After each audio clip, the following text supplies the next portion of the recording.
Hey everybody, it's me in live action again. I think for most live action movies, I'm just going to do me, myself, in live action, where I just talk about the movie, like I did with Infinity War. So I'm going to do that with Deadpool 2. I saw the first Deadpool and reviewed it back in 2016, and I enjoyed myself a lot. I only knew about the character from what people had posted online, and that he's like a fourth wall breaking character, and I really enjoyed that in the movie. In Deadpool 2, they sort of crank it up a bit, and there's a lot more of that. One thing I really enjoy about the second film that I think brings down the first film a bit is the fact that the first film is an origin story, so the fact that this isn't an origin story just brings it up a bit for me. Deadpool 2 also introduces Cable, which I don't know much about Cable at all, but having this like super serious character alongside Deadpool who isn't serious at all is pretty great with the contrast between the two, and it's just showing just how ridiculously like some movies can be like super dark, and well, Deadpool 2 is just like,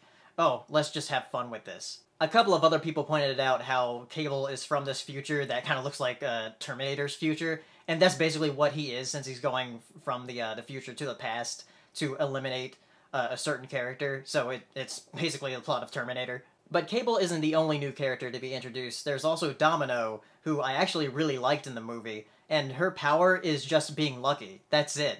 And that's hilarious. I feel like a character like Domino could only work in a Deadpool movie, so that's why they added her. There are some other characters introduced, but they're not as prominent as Domino, I'll just say that. And we have a couple of returning characters like Colossus and Negasonic Teenage Warhead from the first movie, who are still pretty good, and I still like Colossus, his like interaction with Deadpool. And they still implement stuff from the X-Men universe in this movie, though they do it a lot more in this movie than in the first one. Especially with a certain character that shows up who's pretty iconic that I wasn't expecting to see in this movie, and I was like, oh cool, he's in this, that's really cool. So that was just a really fun surprise for me. There's also quite a bit of fan service in this movie compared to the first one, since, you know, this one references the first one a bit, and there's some reused jokes, but I think they work well enough to where, you know, it's fun. I see a lot of people overhyping this movie, saying, like, it's way better than the first one, it's better than even Infinity War,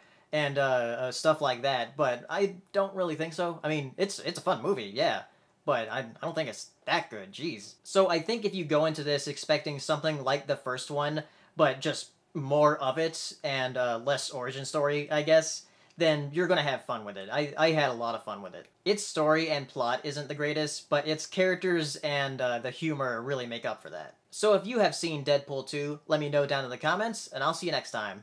Bye!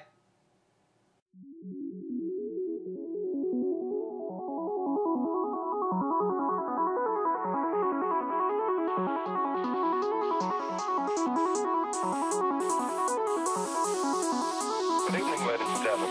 Well, by now we're getting a bit used to winter. We're like soldiers in the middle of a campaign, growing hardened to discomfort and better able to